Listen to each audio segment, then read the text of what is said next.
Los videojuegos de terror ya no son lo mismo. Ahora simplemente ya no dan miedo y todos son repetitivos. Creo que estas palabras son las que más se repiten cuando se habla de la supuesta caída de los videojuegos de terror. Pero ¿realmente esto es así o solo es tu nostalgia llevándote a pensar que todo lo del presente es malo? Se podría decir que sí y no. La evolución de los juegos de terror ha sido simplemente algo impactante. Tan solo hace falta hacer una comparación rápida. El nivel de inmersión que ofrece este nivel de detalle visual está a otro nivel, la iluminación siendo calculada de una forma precisa y tecnologías que pueden aportarte para ofrecerte una experiencia más completa marcan la diferencia. Hacen que te sientas dentro del juego, que sientas el horror como nunca antes lo habías imaginado. En teoría esto suena espectacular, pero una vez llevado a la práctica parece ser que ahora la gente tiene más miedo cuando juega algo antiguo con gráficos poco realistas que cuando le da una oportunidad a algo moderno. Se podría decir que no tiene mucho sentido, pero déjame decirte que todo lo contrario. Esta forma de pensar tiene mucho más sentido de lo que parece por una sencilla razón. Tu cerebro odia cuando le presentas cualquier cosa con muy poca información. En este caso, en un videojuego de miedo, el nivel gráfico está lejos de parecerse a la realidad, y en ocasiones puede ser complejo saber exactamente qué es eso que se te muestra en pantalla. Personajes u objetos con una cantidad reducida de polígonos incomodan mucho a tu mente, ya que tiene que completar la información faltante. Y seguramente sepas que si le dejas este trabajo a tu propia mente, esta no tiene límites. Aquí no solo entra en juego el horror psicológico, sino que hay que hablar de algo conocido como leyes de Gestalt, lo cual explica por qué si te muestro esta imagen tu cerebro ya la ha asociado con algún objeto o incluso una persona. Da igual lo que sea, pero tú ya le diste una forma aunque en realidad no tenga mucho que ver. La teoría de la Gestalt es una corriente psicológica que estudia cómo percibimos lo que vemos. Según esta teoría, no vemos las cosas de forma aislada, sino como un todo. Cada una de estas leyes explican el por qué ocurren este tipo de cosas, pero para no extenderme más quiero darle prioridad a una de ellas. Ley de cierre. La ley de cierre establece que nuestro cerebro completa las formas que están incompletas. Cuando vemos un objeto o imagen parcialmente dibujada, nuestra mente automáticamente llena los huecos para percibir la forma completa. Esto permite que identifiquemos figuras aunque no estén totalmente representadas.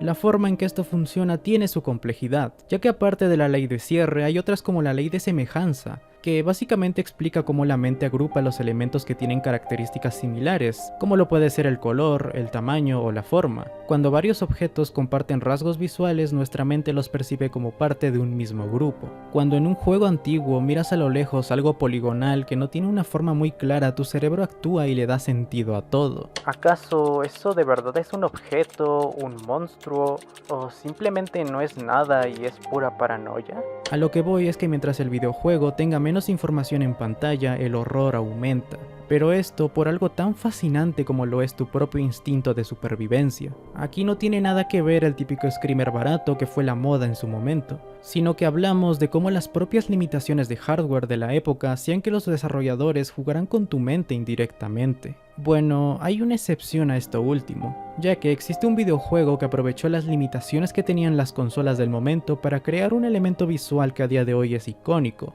y sobre todo fascinante si tomamos en cuenta todo lo que he presentado en el video. Esta niebla que te nubla toda la vista puede pasar desapercibida, pero créeme, en un videojuego de terror esto lleva tu experiencia a otro nivel. Elementos clave como la poca información en pantalla, tu propia mente, el impresionante soundtrack y ambientación sumada al nivel gráfico que te podía traicionar hicieron de este uno de los videojuegos de terror psicológico más icónicos de toda la historia. Y que por cierto, justo acabo de mencionar otro elemento que es casi tan importante como todo lo visual en los videojuegos. Me refiero a todo lo relacionado con el diseño sonoro, ya sea el soundtrack o los efectos de sonido que hacen el juego algo mucho más inmersivo incluso aunque tenga gráficos antiguos. Solemos enfocarnos mucho en todo lo visual, pero para que un videojuego te cause terror, los efectos de sonido que parecen muy sutiles marcan una gran diferencia.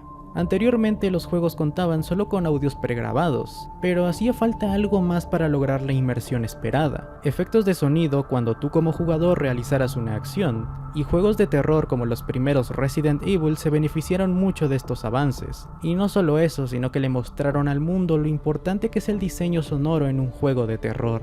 El sonido de las puertas que se abren y se cierran, el sutil sonido de unas escaleras, pasos o cualquier movimiento es lo que te hace sentir tensión, pánico o incomodidad.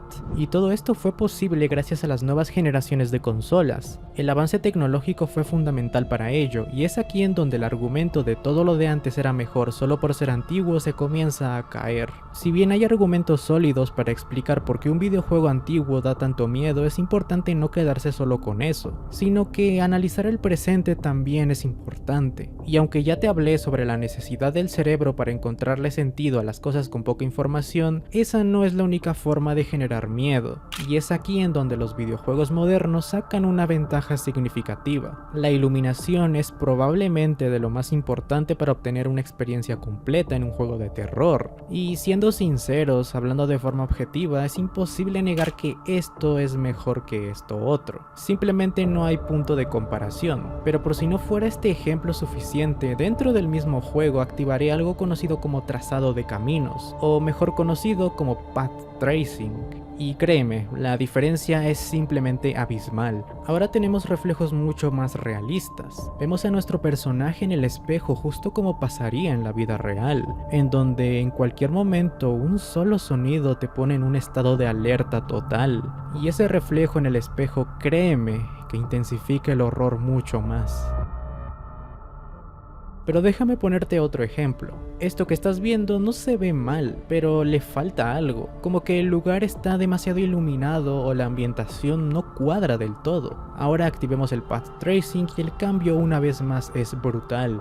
No se trata solo de tener objetos brillosos porque sí, se trata de toda la ambientación del juego, algo que sabrás es sumamente importante para el terror. Pero por más bonito que se vea esto, o por más inmersivo que pueda ser, estas tecnologías no son del todo bien recibidas a día de hoy, cosa que entiendo, ya que son tan pesadas que si no tienes una tarjeta gráfica de última generación, simplemente no las puedes utilizar, o incluso si puedes hacerlo, no sería lo óptimo, ya que lejos de aumentar la inmersión, tu partida iría tan mal que la experiencia se rompe por completo y se pierde todo el sentido. Es que ni siquiera la supuesta consola más potente del mundo es capaz de ejecutar el juego así. Esto se debe más que nada a que esta tecnología aún no es el estándar. Esto nos lleva a otro punto que más que positivo se trata de lo que podría arruinar el horror en el mundo de los videojuegos.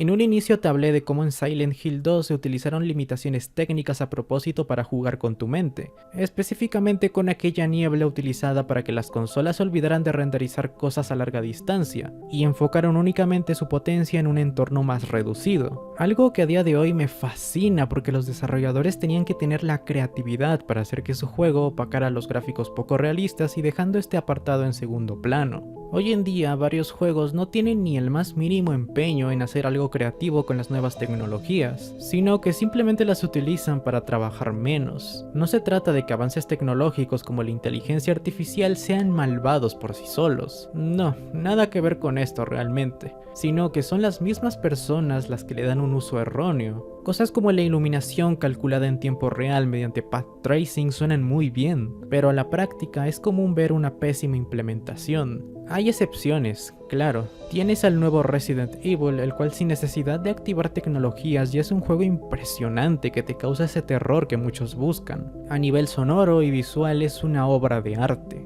Esa es la diferencia. Insisto, no pasa esto con todos los juegos, pero sí podría ser esa respuesta del por qué para muchos los juegos de ahora ya no dan miedo. Luego están otros factores externos como la edad, que sí, es importante, pero no es un argumento válido para todo. En su lugar yo diría que hay personas que se dejan guiar por la nostalgia y tienden a recordar todo lo antiguo como mejor aunque no sea así. lo que en el terror se traduce a esas típicas frases como "antes los juegos sí daban miedo". Ahora, tras ver todos los puntos positivos y negativos de los juegos de terror antiguos y modernos, ¿para ti esta afirmación es cierta? Este tema es tan fascinante pero tan extenso que es imposible darte una respuesta clara a la pregunta. Y no porque este video tenga una conclusión genérica que no llega a ningún lado, sino porque es la realidad.